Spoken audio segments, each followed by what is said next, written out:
Listen to the sound of that pipe rebounding off this side barrier.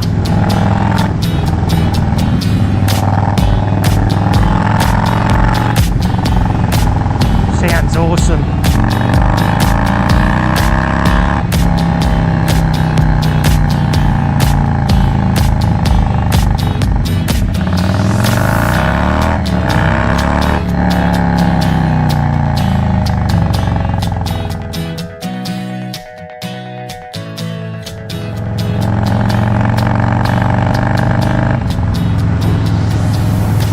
G'day guys, welcome back to the channel. Another glorious evening in paradise in this great land down under. Well, a couple of days ago I went and took a couple of bikes for a test ride, non-Harley motorcycles. How can I begin to explain what my plans are? Let me just start by saying this is my first Harley I've ever owned, and I reckon that I have been very, very lucky because I came from a motorcycle group. When I say group, I mean, you know, my friends that have motorcycles, non-Harley motorcyclists. So I had zero experience with Harleys prior to buying this. I just thought that they looked pretty cool and sounded grouse, sounded really good. And I reckon I've been pretty lucky because the fact that I happened to buy a lowrider rest, it just happened to be a bike that I liked, the look of it. I took one for a spin and it felt fantastic. I thought, I love that bike, and hence I bought it. Now, any vehicle that I've bought over the years has always depreciated. It's always dropped in value. That's just the way it's always been with every vehicle I've bought, be it a car or a motorcycle. Little did I know that this particular bike that I was buying, this lowrider S, little did I know in 2 years' time it'd be worth more than what I paid for it. I didn't know it was going to be the last of the Dynas, arguably the best Dyna they made. That's just how it worked out. And thankfully it worked out in my favour.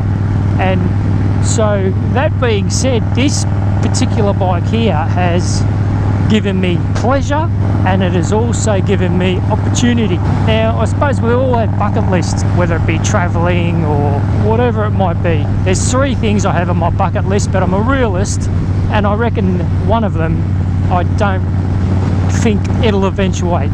You know, I'd hope it does, but I don't think it'll eventuate. And that one there is to be able to go to the US, hire a Harley, preferably an Ultra Limited, and cruise Route 66. I mean, that's something I have on my bucket list, but I just, you know, a lot has to happen for that to come into fruition. And like I said, I'm a realist, and, you know, it's at this stage, it's more unlikely than likely. Two of the other things I want to do, which are on my bucket list, are motorcycle adventures within Australia, and one of them is to cross the Simpson Desert in Australia from west to east, and the other one is to ride north through the tropics to the northernmost point of Australia at Cape York. To be able to carry out these adventures, I believe they require, at least you have to be reasonably fit, you know, not an athlete,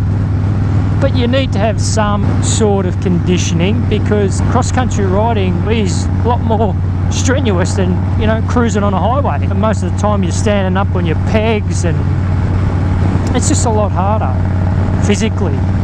That's my opinion anyway. That being said, getting back to the point I made where I said that this Harley has given me immense enjoyment and opportunity. Enjoyment, obviously, the riding, you know, what I'm doing now. This is, you know, I really enjoy riding this bike. It's sensational. It sounds cool, looks cool. I get so many comments on this bike, be it the way it looks or the way it sounds. The problem I have is I do have too much money tied up in this Harley, because what I want to buy is an adventure bike. Without going into my financial status, I cannot afford to keep this and purchase an adventure bike. That's not going to happen. Now you might say, oh well, yeah, we'll just downgrade, sell it and get a cheaper Harley. I'm not prepared to do that. I think a problem I've got is my first Harley's been an absolute beast of a bike.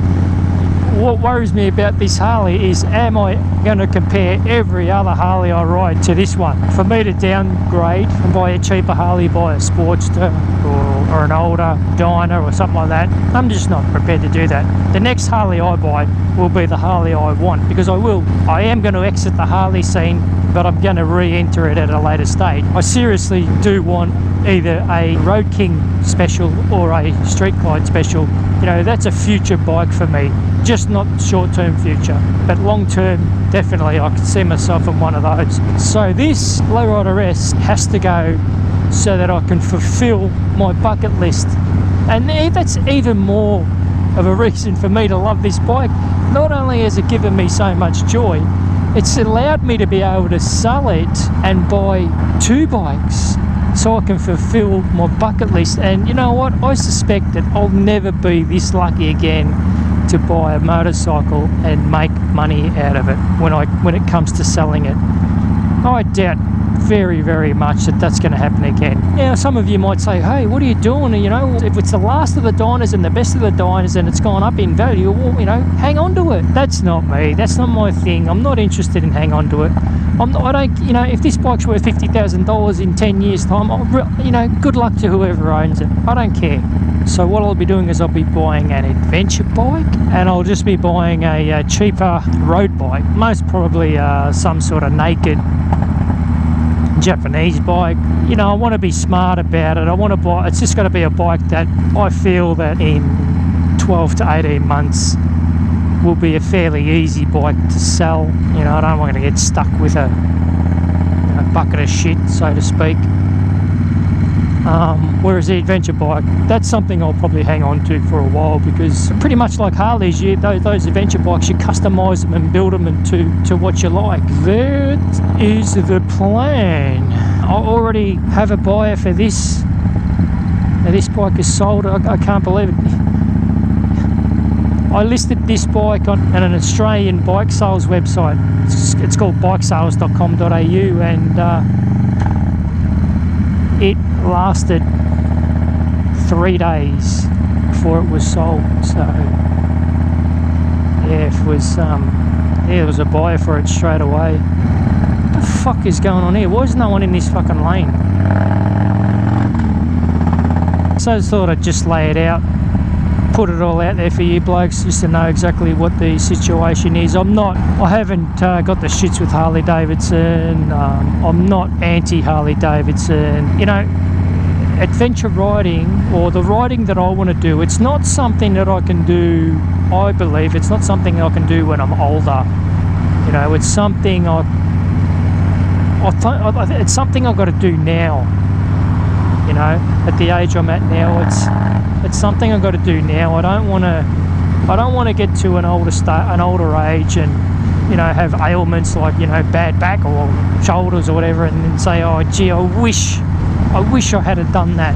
So I'm just going to do it now. You know, it's what I want to do. I'm just going to do it now. I'm still looking forward to test riding Harley Davidsons. Our demo days don't begin until sort of first couple of weeks in February, so I'm actually looking forward to test ride the 2019 Harley Davidsons. I'll tell you one thing that amazes me about this particular bike is I see on Instagram you got Dynaholics and all these other Dyna stunt guys, and quite a few of them have got these Lowrider S's, and they do all these stunts and wheel stands and all this sort of stuff on these particular Dynas.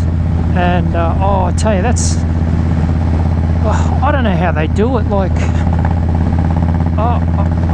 they amaze me, those particular blokes. I mean, I know this bike's got the balls to do all that stuff. Well, obviously it has, but it's not exactly a light bike. I think it's like 310 kilos. Jeez, I just don't know how they do it. I find it incredible. So anyway, guys, thanks for tuning in. Give us a thumbs up. Hit that subscribe button. Share it with a friend. And